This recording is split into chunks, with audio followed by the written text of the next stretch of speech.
আসসালামু আলাইকুম বন্ধুরা, বিদেশি উচ্চশিক্ষা এবং স্কলারশিপের একটি গুরুত্বপূর্ণ আপডেট ভিডিওতে আপনাদের সবাইকে স্বাগত জানাচ্ছি। বন্ধুরা, আজকের ভিডিওটি বেশ ইম্পর্টেন্ট, কারণ আজকে আমরা 4 থেকে 5টি স্কলারশিপ নিয়ে আলোচনা করব। বলতে পারেন আজকের ভিডিওটি একটি স্কলারশিপ সংক্রান্ত আপডেটের একটি ভিডিও। সকল স্কলারশিপ নিয়ে আপডেটগুলো দিয়ে দিব, যাতে করে আপনি একটি সঠিক সিদ্ধান্ত নিতে পারেন এবং যোগ্যতা অনুযায়ী স্কলারশিপগুলোতে আবেদন করতে পারেন। বন্ধুরা, প্রথমে যে স্কলারশিপটির কথা বলবো সেটি হচ্ছে আল্লামা মোহাম্মদ ইকবাল স্কলারশিপ। বাংলাদেশ পাকিস্তান নলেজ করিডোরের অধীনে এই স্কলারশিপটি অফার করা হয়েছে।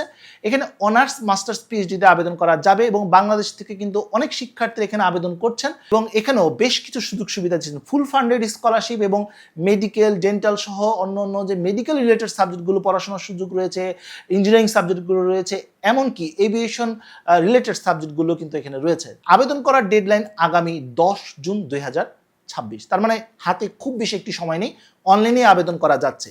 রিসেন্টলি যারা অনলাইনে আবেদন করতে পারছেন না, অর্থাৎ পোর্টালে আবেদন করতে পারছেন না, তাদেরকে কিন্তু কর্তৃপক্ষের তরফ থেকে কিন্তু মেইল করা হচ্ছে এবং সেখানে একটি গুগল ফর্ম দেওয়া হচ্ছে এবং সেই ফর্মটা পূরণ করেও কিন্তু আপনি আবেদন করতে পারবেন। সাবমিট যদি হয়ে যায় তাহলে কিন্তু আপনার আবেদনটি কমপ্লিট হয়ে গেল।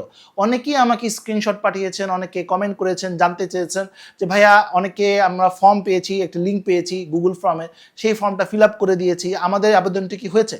হ্যাঁ, হয়েছে, কারণ ফর্মের লিঙ্কটা কর্তৃপক্ষের তরফ থেকেই এসেছে। অনেকেই প্রশ্ন করেছেন যে ভাইয়া, পাকিস্তানি কেন পড়বো, অন্য কোনো স্কলারশিপে কেন পড়বো না? সেটা সম্পূর্ণই আপনার সিদ্ধান্ত। যদি আপনার কাছে মনে হয় পাকিস্তান যে সুযোগ সুবিধা আমাদেরকে দিচ্ছে এই স্কলারশিপের অধীনে, আর এই স্কলারশিপের সুযোগ সুবিধা আমি নিতে চাই, তাহলে অবশ্যই আপনি আবেদন করবেন। আর যদি মনে হয় যে না, এই স্কলারশিপে আমার জন্য প্রযোজ্য না, তাহলে আবেদন করবেন না। নিশ্চয়ই অনেক শিক্ষার্থীর কাছে এই স্কলারশিপটি ইম্পর্টেন্ট, আপনার কাছে হয়তো বা ইম্পর্টেন্ট না, তাই যদি ইম্পর্টেন্ট না হয়ে থাকে আবেদন করারও প্রয়োজন নেই। দ্বিতীয় স্কলারশিপটির কথা বলবো, সেটা হচ্ছে রোমেনিয়ার এরাইস স্কলারশিপ।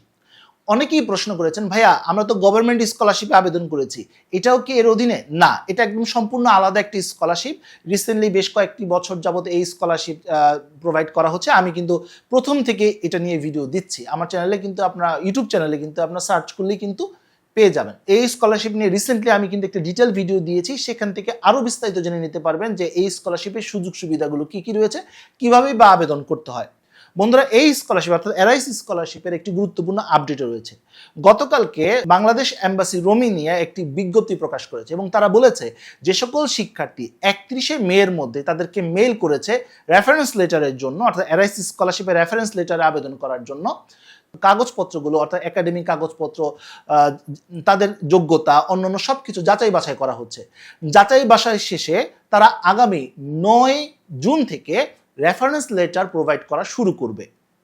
31শে মের পরে যারা মেইল পাঠিয়েছেন তাদেরকে কিন্তু এই রেফারেন্স লেটার দিবে না। 31শে মের পরে যারা রোমেনিয়ার এরাইস স্কলারশিপের জন্য এম্বাসিতে মেইল করেছেন, তারা অল্টারনেটিভ যে অপশনগুলো রয়েছে রেফারেন্স লেটার নেওয়া যায়, সেই অপশনগুলো চিন্তা করতে পারেন। অনেকেই আমাকে প্রশ্ন করেছেন যে ভাইয়া, গত ভিডিওতে আপনি বেশ কয়েকটা বিকল্পের কথা বলেছেন, বেশ কয়েকটা অপশনের কথা বলেছেন, যে অপশনগুলো থেকে আমরা রেফারেন্স লেটার কালেক্ট করতে পারি। এখন আমি ঢাকার বাইরে একটি জেলাতে অবস্থান করছি, সেই জায়গায় এই প্রতিষ্ঠানগুলো আছে কিনা আমি বুঝবো কিভাবে? আপনি ধরুন যে কোনো একটি জেলাতে রয়েছেন, চট্টগ্রাম জেলাতেই রয়েছেন, চট্টগ্রাম জেলাতে নিশ্চয়ই চেম্বার অফ কমার্স রয়েছে, চট্টগ্রাম জেলাতে নিশ্চয়ই এফবিসিএসিআই বা অন্য কোনো উৎপাদনকারী প্রতিষ্ঠান রয়েছে যাদের ইন্টারন্যাশনাল একটা রিকগনিশন আছে। সেখানে হয়তো বা মুক্তিযোদ্ধা অ্যাসোসিয়েশন আছে, অথবা কোনো ইন্টারন্যাশনাল কোনো অর্গানাইজেশন রয়েছে। তাদের সাথে আপনাকে ইন পার্সন গিয়ে কথা বলতে হবে এবং তাদেরকে রিকোয়েস্ট করতে হবে এই স্কলারশিপের জন্য যেন তারা আপনাকে একটা রেফারেন্স লেটার প্রোভাইড করে। এটা কনভিন্স আপনাকেই করতে হবে, সেটা যে কোনো মাধ্যমে গিয়ে আপনাকে করতে পারে এবং তাদের কাছ থেকে এই রেফারেন্স লেটার কালেক্ট করে আপনাকে আবেদন করতে হবে। অনেকেই আমাকে একটি প্রশ্ন করেছেন বা মন্তব্য বলতে পারে যে ভাইয়া, অনেক জায়গায় তো আমাদেরকে বলছে বা অনেক এজেন্সি আমাদেরকে বলছে রেফারেন্স লেটার তারা কালেক্ট করে দিবে, মেডিকেলও তারা করে দিবে। বন্ধুরা, এখানে আমি এতটুকুই বলতে পারি যে একটা প্রতিষ্ঠান আপনাকে চিনে না, জানে না, কিন্তু সেই প্রতিষ্ঠান আপনাকে রেফারেন্স দিচ্ছেন কিভাবে? তাহলে সেই রেফারেন্সের কাগজটা কি অথেন্টিক হলো, জেনুইন হলো, নাকি ফেক হলো, সেটা আপনার কাছে প্রশ্ন রইল। দ্বিতীয়ত হচ্ছে যে আপনি কোনো একটি ডাক্তারের কাছে গেলেন না, কোনো টেস্ট করালেন না, বা ডাক্তারের মতামত নিয়ে তার কাছ থেকে জেনুইনভাবে আপনি নিজে গিয়ে কোনো মেডিকেল সার্টিফিকেট নিলেন না, কিন্তু সেই সার্টিফিকেট কিন্তু কোনো এজেন্সির থ্রুতে আপনি একটি মেডিকেল সার্টিফিকেট মেক করে আপনি দিয়ে দিলেন, তাহলে সেই সার্টিফিকেটটা মেডিকেল সার্টিফিকেটটি কি আসল কোনো সার্টিফিকেট হলো? বন্ধুরা, এই ডকুমেন্টসগুলো দিয়ে স্কলারশিপের শর্ট লিস্টে এসে পড়লেন, ব্যাপারটা কিন্তু এরকম না। এই ডকুমেন্টসগুলো কিন্তু আপনার পরবর্তীতে অ্যাম্বাসিতেও জমা দিতে পারে, সেম ডকুমেন্টসগুলো আপনাকে হয়তো বা জমা দিতেও হতে পারে। তখন যদি তারা বুঝতে পারে যে এই ডকুমেন্টসগুলো আপনি সঠিকভাবে প্রোভাইড করেননি বা জেনুইন কোনো ডকুমেন্টস দেননি, তাহলে কিন্তু পুরো অ্যাপ্লিকেশনটাই বাতিল হয়ে যাবে। শুধু বাতিল হবে না, বাংলাদেশি শিক্ষার্থীদের জন্য ইন ফিউচার এই ধরনের স্কলারশিপ বন্ধ হয়ে যেতে পারে। তাই যে সকল এজেন্সিরা এই ধরনের অফার আপনাদের করছে, তাই এই বিষয়গুলোকে আপনাকে অবশ্যই ভেবে চিন্তে নিতে হবে। আশা করি আমি বোঝাতে পেরেছি। বন্ধুরা, এনআইসি স্কলারশিপে আবেদন করার লাস্ট ডেট হচ্ছে আগামী 12ই জুন। তাই অবশ্যই এটাকে মেনটেন করে সঠিকভাবে জেনুইনলি আপনাকে আবেদন করতে হবে। যদি না পারেন তাহলে তাড়াহুড়া করার কোনো কারণ নেই। আগামী বছর হয়তোবা আবারও এই স্কলারশিপটি অফার করবে, তখন আরও ভালোভাবে প্রস্তুতি নিয়ে সঠিকভাবে ডকুমেন্টস তৈরি করে জেনুইনলি ডকুমেন্টস তৈরি করে আবেদন করুন। ইনশাআল্লাহ আপনি কোনো না কোনো স্কলারশিপ পেয়ে যাবেন। তৃতীয় যে স্কলারশিপটির কথা বলবো সেটা হচ্ছে ইরাক গভর্নমেন্ট স্কলারশিপ। বন্ধুরা, এই স্কলারশিপটি চলমান রয়েছে এবং এই স্কলারশিপটির আবেদন করার ডেডলাইন 15ই জুন 2026। এছাড়া দুটি স্কলারশিপের কথা বলবো, একটি হচ্ছে আল কাশিমিয়া ইউনিভার্সিটি স্কলারশিপ এবং এই স্কলারশিপের আবেদন কার্যক্রমের সময়টাকে বৃদ্ধি করা হয়েছে 30 জুন পর্যন্ত আবেদন করা যাবে। বন্ধুরা, আল কাশিমিয়া নিয়ে অলরেডি আমার চ্যানেলে একটা ভিডিও রয়েছে, ইউটিউব চ্যানেলে ভিডিও রয়েছে।